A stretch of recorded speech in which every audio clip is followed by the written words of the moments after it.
साहेब, कागल नगर परिषदेच्या धर्तीवर काही महत्त्वाचे प्रश्न आहेत. त्यातला पहिला प्रश्न असा आहे की तुमची आणि समरजित राजे यांच्या 11 वर्षाच्या संघर्षानंतर युती झालेली आहे आणि तुम्ही मनी आणि मसल पॉवरचा वापर करून विरोधी उमेदवारांना माघार घ्यावी म्हणून दबाव आणताय असा खासदार संजय मंडलिक यांचा आरोप आहे. या संदर्भात तुमचं काय मत आहे आणि संजय मंडलिकांनी जो आरोप केलाय यामध्ये काही तथ्य आहे का? नाही, मला असं म्हणायचं की 11 वर्षाच्या संघर्षानंतर सन्माननीय मुख्यमंत्री महोदयांच्या मध्यस्थीनं माझी आणि समरजित राजे यांची युती झाली. आता 11 वर्षानंतर या तालुक्यामध्ये जिल्ह्यामध्ये शांतता लाभणार असेल यासाठी आम्ही दोघांनी युती केली. हा तालुक्याच्या जनतेच्या भल्यासाठी आणि विकासासाठी युती आहे. आता जे आमच्या विरोधी उमेदवार संजय मंडलिकांनी जे उभे केलेले आहेत ते आहेत सगळे हमीदवाडा कारखान्याचे कर्मचारी, त्यांच्या कर्मचाऱ्यांच्या पत्नी, त्यांची मुली, आणि अशी पद्धतीनं त्यांना कर्मचारी असताना आणि ते घेऊन जात आहे म्हणजे त्यांना कर्मचाऱ्यांचा सुद्धा विश्वास राहिलेला नाही.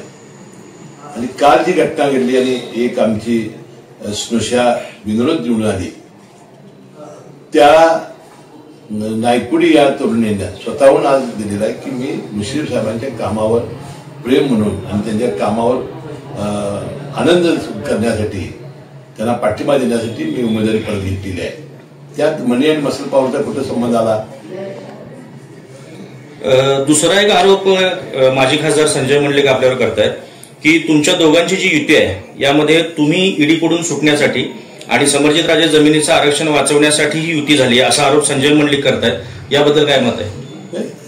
संजय मंडलिकांचं अतिशय अज्ञान आहे. ईडीमधून माझी कोर्टातून निर्दोष मुक्तता कधीच झालेली आहे. एकही माझी केस आता जवळजवळ कोर्टामध्ये न्यायालयामध्ये नाही. त्यापूर्वी सुद्धा माझ्यावर काही आरोप झालेले नव्हते. त्यामुळे यावेळेला सुटण्याची आवश्यकतासाठी करण्याची आवश्यकता नव्हती.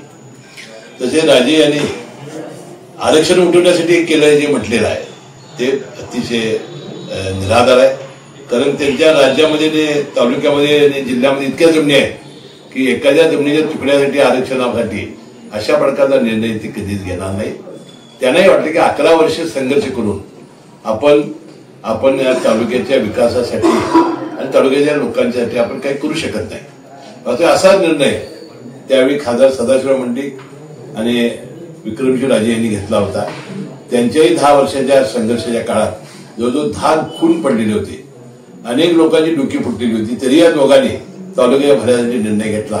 त्या दोघांचा आदर्श घेऊन आम्ही दोघांनी हा निर्णय घेतलेला आहे. परत एक तिसरा आरोप माजी खासदार संजय मंडलिक आपल्यावर करतात की कागल तालुक्यातील जनता योग्य तो निर्णय घेईल असा त्यांचा अंदाज आहे. या अंदाजाविषयी आपलं काय मत आहे? योग्य तो निर्णय जनता घेणारच आहे, कारण जनतेनं ओळखलेला आहे. म्हणून तर परवा लोकसभेमध्ये काय झाले आपण सगळ्यांनी पाहिलेलं आहे. आता त्यांची जी भूमिका आहे किंवा आम्ही दोघं एकत्र आल्यानंतर जनता नाराज होईल किंवा त्याचा फायदा होईल, त्याचा फायदा आम्ही होऊ देणार नाही. जनतेच्या विश्वासावर आजपर्यंत आम्ही मोठे झालेलो आहोत. जनतेचा विश्वासात कधी आम्ही केला नाही. आता परवा झाल्यामध्ये लोकसभा निवडणुकीमध्ये आम्ही दोघांनी इतका चांगला प्रचार करून मताधिक्य मिळवून देऊन सुद्धा त्यांनी असं परवा वक्तव्य केलं की आम्ही दोघांनी विरोधी प्रचार केला. विधानसभेमध्ये एखादा राजकीय व्यक्ती एक सुरत लुटायची म्हणून खजिना लुटतो आणि खजिना लुटायचा म्हणून आणि पैसे लुटतो, आणि असा एखादा राजकीय पुढारी हा जनतेचा नेता कसा होऊ शकतो? या निवडणुकीसाठी परत एकदा संजय मंडलिक 2009च्या निवडणुकीचा दाखला देत आहेत आणि ते असं म्हणतात की 2009ला मंडलिक साहेबांच्या मागे जी जनता उभी राहिली तशीच जनता या वेळेला त्यांच्या पाठीमागे उभा राहील असं त्यांचं मत आहे. तुम्हाला काय वाटतं? आता मंडलिक साहेब कुठं आणि संजय मंडलिक कुठं? मंडलिक साहेबांचं काम किती? आता याबद्दल मी संजय मंडलिक यांच्यावर मी अजून बोलायला होतो, बात दूर दूर तक जाएगी. मी काही व्यक्तिगत टीका करणार नाही, कारण त्याने आपलं तोंड आवरावं आणि त्याने सांभाळून बोलावं अशी माझी त्यांना आजही विनंती आहे. या निवडणुकी संदर्भात आजच आपली माजी आमदार संजय बाबा घाटगे यांच्याशी भेट झाली आणि या भेटीमध्ये काय नेमकी चर्चा झाली आणि तुम्ही जी युती केली त्या युती संदर्भात बाबांचं काय मत आहे?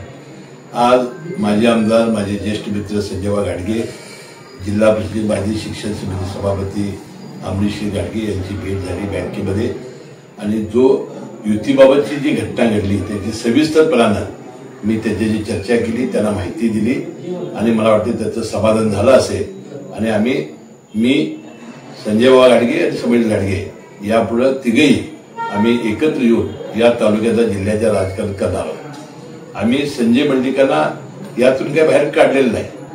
आम्हाला ज्या वेळा युतीची बैठक झाली चंद्रकांत दादांच्या बंगल्यावर तेव्हा मी उपस्थित होतो, मुन्ना माडिक उपस्थित होते, नंतर चंद्रकांत दादा उपस्थित होते, प्राध्यापक मंत्री आंबेडकर साहेब उपस्थित होते आणि आमदार विनय कोरे उपस्थित होते.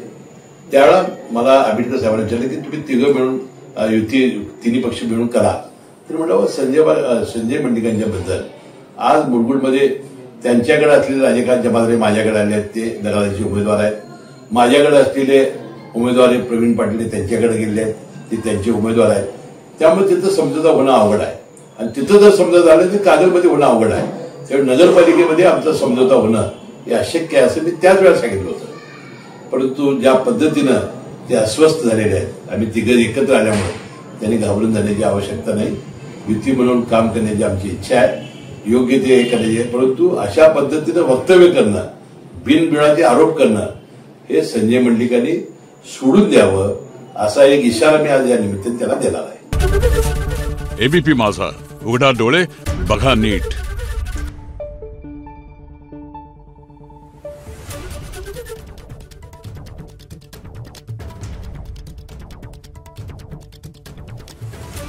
Thank you.